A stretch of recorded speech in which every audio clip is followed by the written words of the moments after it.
I evangelietexten idag, kära bröder och systrar, har Herren några tröstande ord om hur vi skulle lösa problem som kan uppstå bland folk som är troende. Nummer 1. Någon har gjort någonting som är orätt. Du går till honom och pratar. Och om ni löser problemet, mycket bra. Ingen annan får höra om det. Vill han inte lyssna, så kan du ta 2 till och gå till honom. Vill han inte heller lyssna, så säg det till hela församlingen.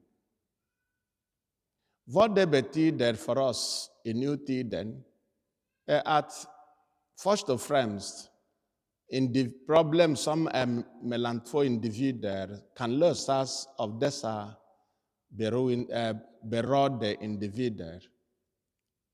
Men om det är omöjligt kan man prata med prästen om detta. Om prästen försöker försona dessa 2, om de vill inte lyssna till prästen heller, det blir ett problem. Ibland har folk som säger, jag bryr mig inte om prästen. Jag bryr mig inte heller om biskopen. Jag bryr mig inte om något. Nej. Om du gör så är det så att du gör någonting som heter självexkommunikation. Du vill inte lyssna till vad kyrkan säger.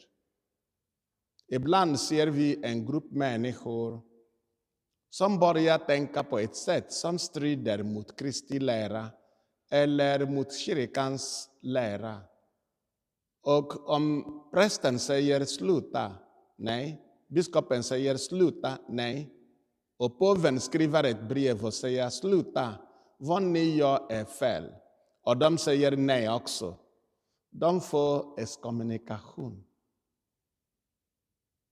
Att man är exkommunicerad från kyrkan betyder att han har inte tillgång till sakramenten. Även om han dör, kyrkan kan inte begrava honom eller henne. Och det påminner mig om vad man gör här i Sverige. Det heter utträde från kyrkan. Folk skriver, jag vill lämna katolska kyrkan. Det slår mig mycket djupt i hjärtat om de förstår vad de gör. De vill inte vara i kyrkan därför att de vill undvika att betala 1% av sin inkomst till kyrkan. Många lämnar på grund av detta. Andra lämnar därför att de har tappat sin tro. Men de har inte vågat fråga prästen.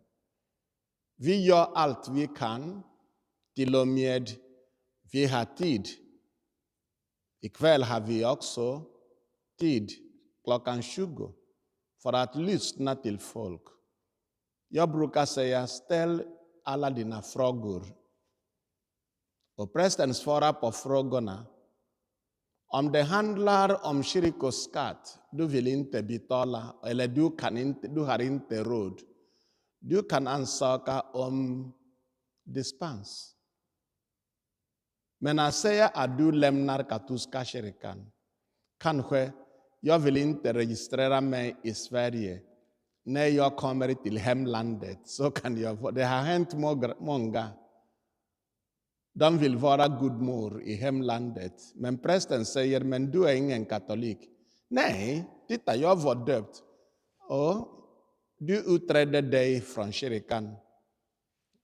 Ja, men det var i Sverige. Jo, det är katolska kyrkan. Det är världsvida kyrkan. Det finns mycket att vinna om man är förvirrad eller man förstår inte vad händer. Att prata med prästen, det hjälper mycket. Den andra saken handlar om bön. När vi samlar till bön, när vi ber Rosenkrantz tillsammans, Herren är mitt ibland oss. När vi firar heliga mässa, Herren är med oss. Någon frågade, vill du åka till 200 kilometer för att fira mässa för 2 eller 3? Jag sa ja. Varför inte? Han sa, men bara 3. Tänk på kostnaden, tänk på tiden, tänk på... Jag sa, men tänk på vad Jesus säger. Där 2 eller 3 är samlade i mitt namn, där är jag mitt ibland dem. Tänk om Jesus var med de 2 männen på väg till Emmaus. Och han är med oss när vi samlas för att fira mässa. Är det inte fantastiskt att vi kan säga som de 2 männen, Mana nobiscum Domine, stanna med oss, Herre. Så att be som en församling är någonting som Herren tycker om. Och det är effektivt. Det är någonting som kan lätt göra att vi får vad vi ber om. Om ni frågar folket i Boden, folket i Piteå, de ska säga till er, ja, Herren, vi blev bönhörda när vi bad om en ny kyrka. Det var så fort, det gick så här. Så också vi här i Luleå, vi ber att Herren ska hjälpa oss så att vår församling ska växa i antal, men också andligt.